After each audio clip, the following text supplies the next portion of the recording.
Good morning. It's a real privilege to be here in Georgia this morning for a couple of reasons. Number one, it turns out that former Governor Roy Barnes is the president of the board, the chairman of the board, I should say, of the Institute for Educational Leadership. So we have some very important connections to your state.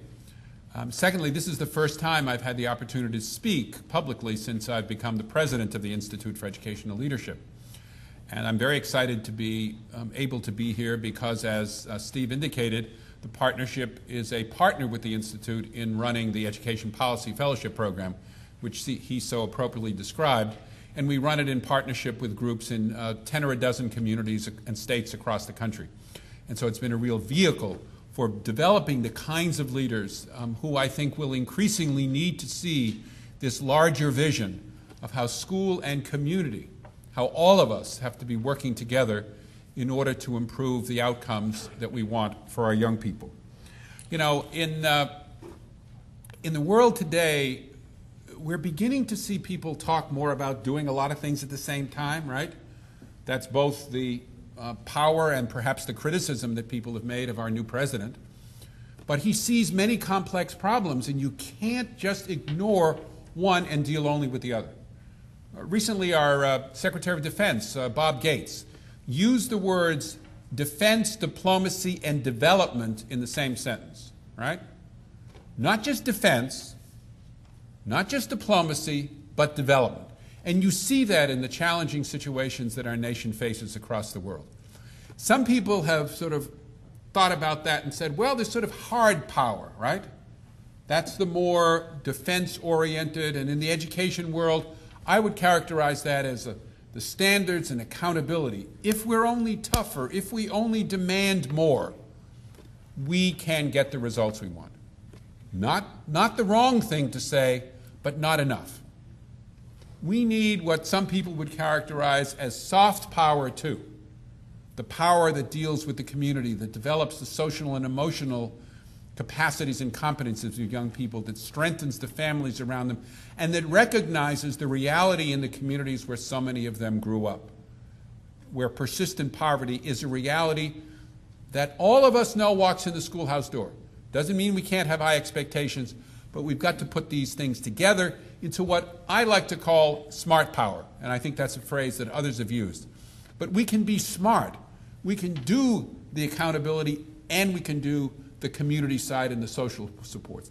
And I think that's why community collaboration is so important. Because schools by themselves don't have all the power they need to get to where they're going to go. So this is one of my favorite quotes about this. It's from a fellow named John Gardner, who some of you will remember as a former secretary of the Department of Health, Education, and Welfare. Some of you will remember as the founder of Common Cause. And some of you will remember as what they called a moderate Republican. And what John Gardner said was, our systems collide, right? They bang into each other. But if leaders are going to get the results that they want and they need, they have to work across these boundaries. They can't just pay attention to what they're doing, because the results they want depend on what other organizations, what other institutions, and what other agencies are doing. And in fact, if you don't work across boundaries, you actually might be harming your own institution in the long run. So schools can turn inward, and in the long run, I think that's not the right strategy. Yes, there's a lot of internal work that must be done. Don't mistake me on this. But unless our community is a part of this enterprise, right? Unless there's some sense of shared purpose around the education of our children, we won't get to where we need to go. We won't bridge that gap between policy and performance that Steve talked about. Now, I just want to run through a few basic principles that have helped us, and I think you probably know this, but you know, it's useful to remind ourselves of what makes for good collaborative enterprises. And by the way, I want to be real clear here, because in the early days of all this work on collaboration, and I was a part of that, people used to say, well, for what, right? People sitting around, they talk, they think, It's about better results. It's about better performance. It's about our kids doing better, our families doing better, and our communities being stronger. So let's be real clear. We have to be very explicit about the measures. We surely do. But we have to be able to deal with performance. So we've got to have all the right people in the room in the beginning. Business leaders, yes. School leaders, yes. Faith-based leaders, yes. Community groups, parents, families. We've got to figure out to make a way to make this a community enterprise. That's why I'm so pleased to be here with an organization like the Partnership that has this very big stakeholder group that it sees as crucial, because all of you have a role to play in this process. Key decision makers have to see the collaborative process as part of the real decision making, right? So, you know, organizations have their own legal responsibilities, and they sometimes get a little nervous. Is the collaborative body going to take over my power and make decisions for me? But if you want to gain the assets that other partners bring, you must be willing to say, we are taking seriously what this collaborative body does. We're sending our superintendent and our school board members because we have every intention of listening and acting on what the community says. And if you don't do that, then folks aren't going to participate. If it's only about, well, we're going to go listen to what everybody says, and then we're going to go back in our office, whether you're a social service agency, a school system, or any other organization, right? And then we're going to do what we thought was right in the first place. That is not community collaboration.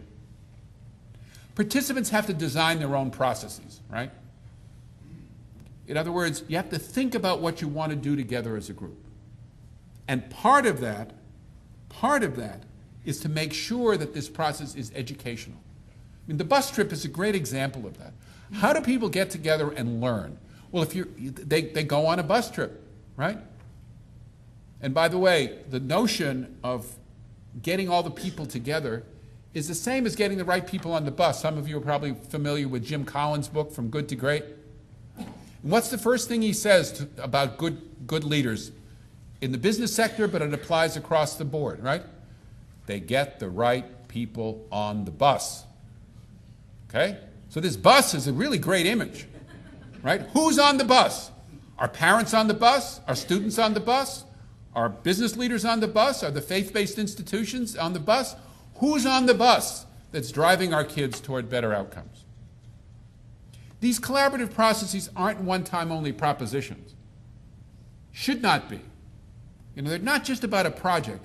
My view of collaboration is about fundamentally changing the way we work together.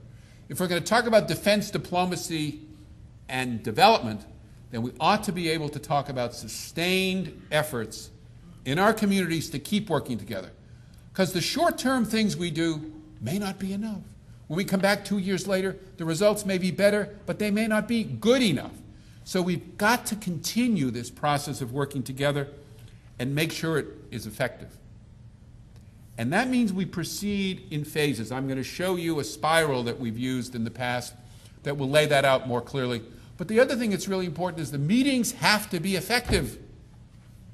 Collaboration is about talking to each other, right? You ever been in a lousy collaborative meeting? We have to be forthright and thoughtful about how we do that. We need support. We need facilitation. I know the Partnership does some of that. I suspect some of the folks you're going to hear from this morning had people who could help them think about how these meetings would work. So those are a couple of some principles that I think are important as you think about school and community coming together and taking community from being the missing ingredient in school reform to being the pot in which school reform occurs. It is indeed in our communities that this happens. The school is a central institution in that process and in that effort, but it's our communities that are crucial.